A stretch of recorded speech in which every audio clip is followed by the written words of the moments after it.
De sa soumission auto, on était là pour David, avec des prix compétitifs. On était là rapidement, même quand son auto n'était plus là. On était là avec la réclamation en ligne quand il a eu son accrochage. Mais quand David a eu la drôle d'idée d'utiliser sa voiture comme cabine d'essayage, on n'était pas là. Pour l'assurance, Desjardins est là quand ça compte. Demandez une soumission. En direct du Collège Saint-Bernard de Drummondville, vous écoutez la compétition de badminton de la 50e finale des Jeux du Québec Drummondville hiver 2015. Bonjour mesdames, messieurs, Jean Allard en compagnie de Christian Guibault. Christian, on en est rendu maintenant au troisième match de 7 entre Montréal et Saguenay-Lac-Saint-Jean, le double mix. Du côté de Montréal, Émilie Chor et Abou Zaïd. Du côté du Saguenay-Lac-Saint-Jean, Thomas Pelletier et Joanie Paquette. Le match là, débute à l'instant. C'est ça, Montréal mène 2-0. Et donc là, c'est la troisième partie qui débute. Effectivement, le mixte.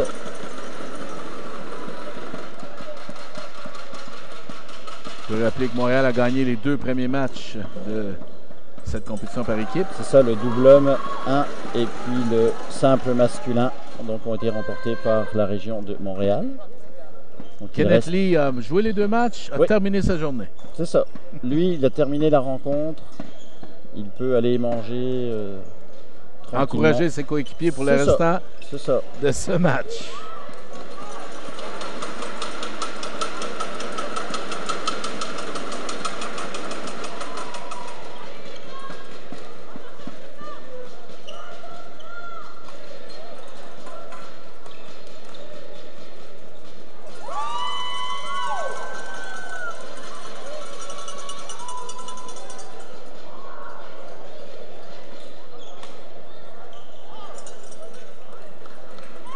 Là, 2-1 pour Montréal.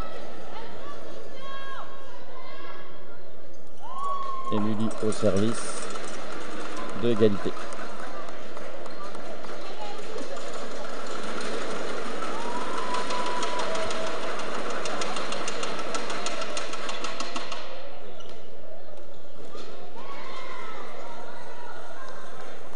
Le Saguenay prend un léger avantage.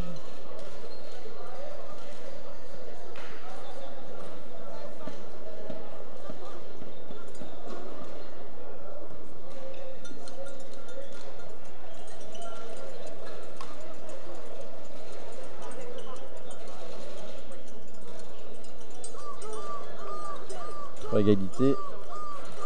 Aucune des 2 équipes ne veut se faire distancer.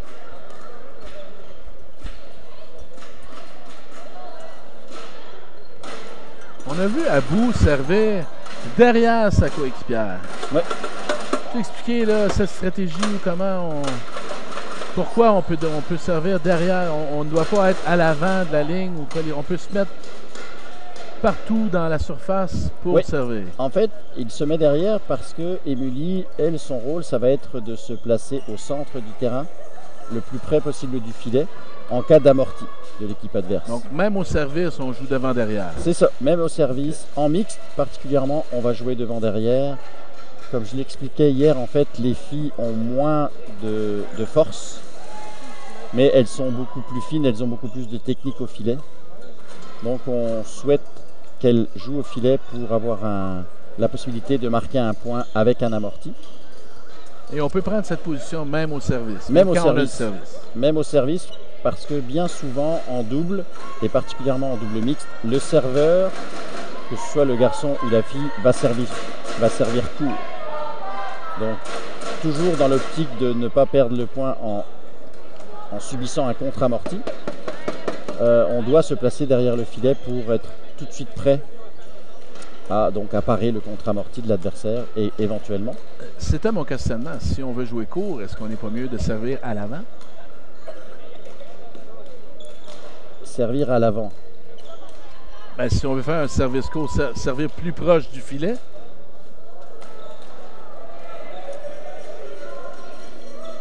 En fait, le service court, c'est le service préconisé en double, mixte. Je dirais que c'est la technique de base du jeu en mixte, c'est vraiment de servir court.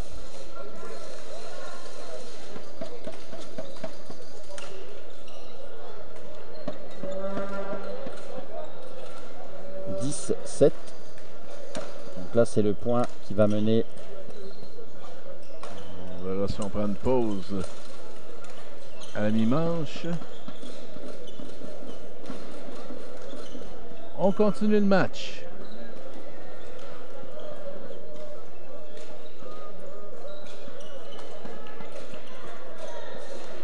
Donc aux 8, ensuite intervalle, mais là encore, les joueurs... On décide de part et d'autre de continuer. Tout ça.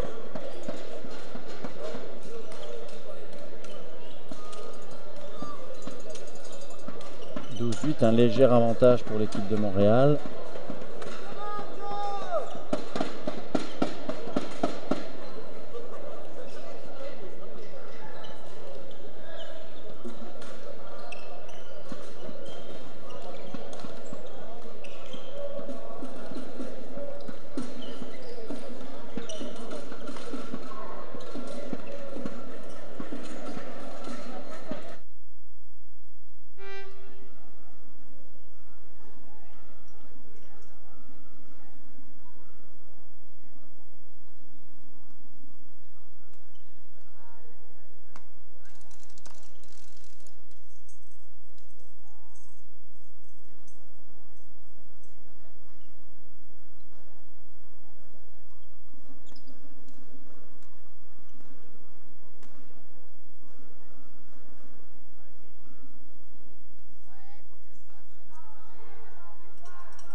Victoire dans la première manche de Montréal, 21-12.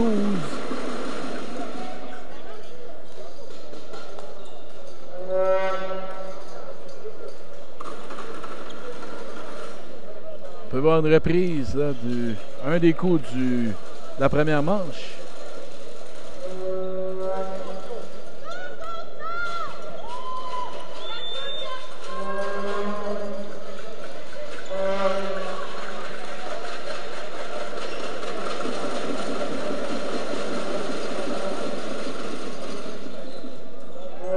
La deuxième manche va débuter. L'entraîneur de l'équipe de Montréal donne ses dernières consignes.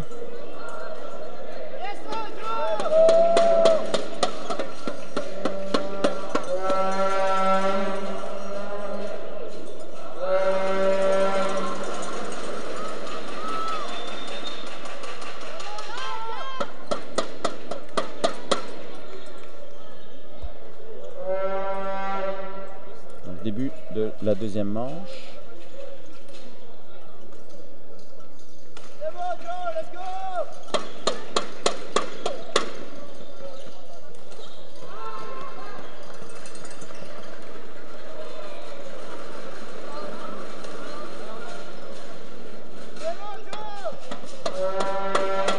On a remarqué Abou là, qui s'est servi de sa puissance contre Joanie. Ouais. C'est un petit peu une tactique en mixte, c'est que le garçon essaye de jouer des coups plus puissants sur la fille. On sait que les filles vont avoir plus de difficultés à retourner le volant dans de bonnes conditions si elles reçoivent un volant qui arrive rapidement. Par contre, pourront également s'adapter dans le match à recevoir de cette vitesse. Peut-être qu'après 3 ou 4 smash, on va. Et de l'autre côté, la stratégie ne marchera plus. C'est ça. Une technique peut fonctionner ou pas, ça va dépendre du niveau de l'adversaire en face. Jusqu'à temps qu'on s'adapte. Et on va essayer une tactique. Et si ça fonctionne, on va continuer dans cette tactique. Par contre, des fois, on essaye des tactiques et on se rend compte que ça ne marche pas. Parce que soit la fille est performante de l'autre côté, arrive à bien retourner les volants, que ce soit la fille ou le garçon d'ailleurs, peu importe. Et là, on dit on va changer de tactique parce que ma tactique ne fonctionne pas. 5-2 maintenant pour Montréal.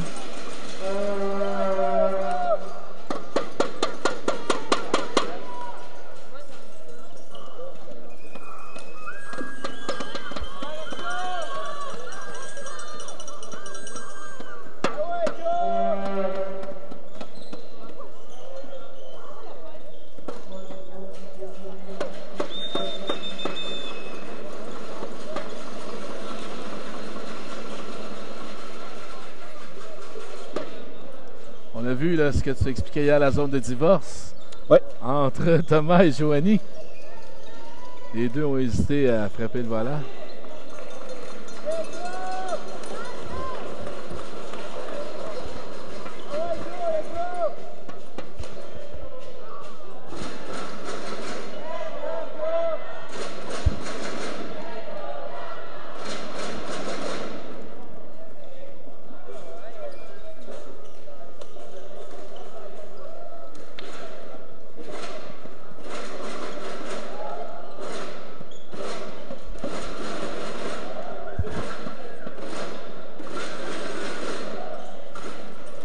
Donc 9-3 pour Montréal.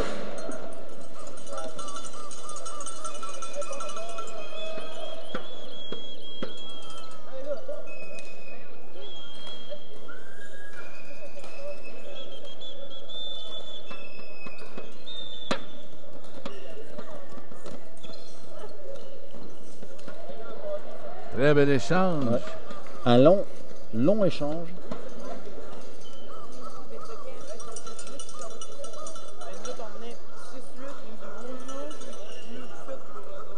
Donc 11-3, intervalle, si les entraîneurs veulent intervenir, ce qui ne semble pas le cas.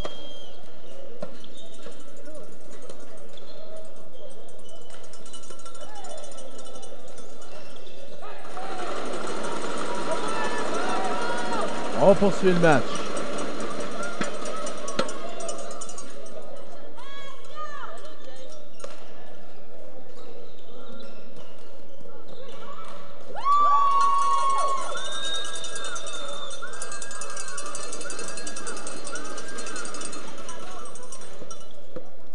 13-3 là, donc Montréal prend un avantage certain.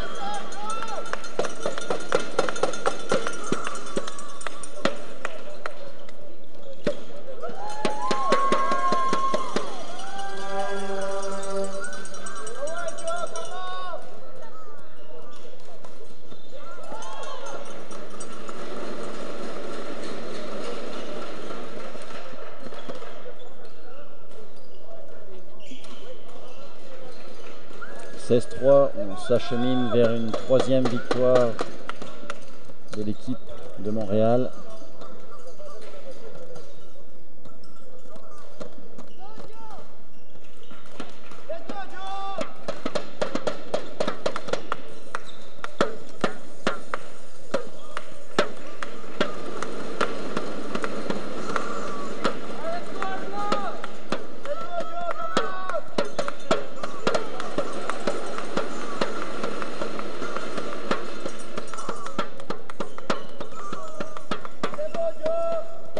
Le volant est extérieur, donc 17-5, à 4 points de la victoire pour l'équipe de Montréal.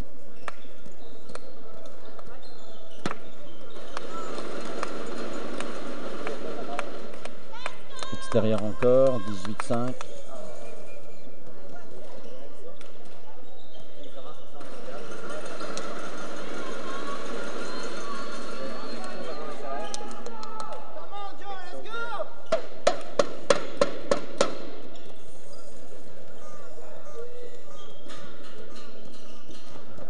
Beau déplacement d'Émilie, elle termine le point. Ouais.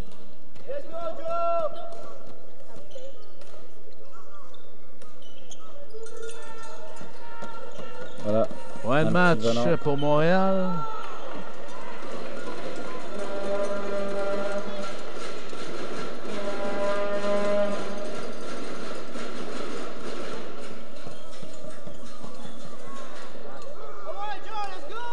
La victoire fin du match, victoire d'Émilie Char et Abou Zaïd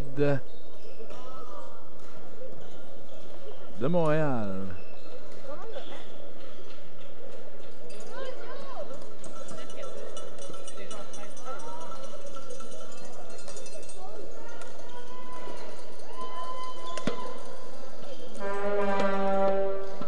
Christiane, troisième victoire pour Montréal, ce qui était attendu, plus ou moins prévisible. Attendu, Montréal étant l'équipe la plus forte suite aux compétitions individuelles, donc il n'est pas illogique qu'il domine en ce début de rencontre l'équipe de Saguenay.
Alors, on va poursuivre la compétition dans quelques instants.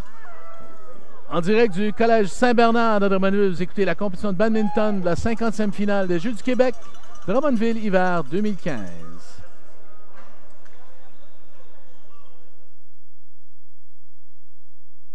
On était là pour David, avec des prix compétitifs.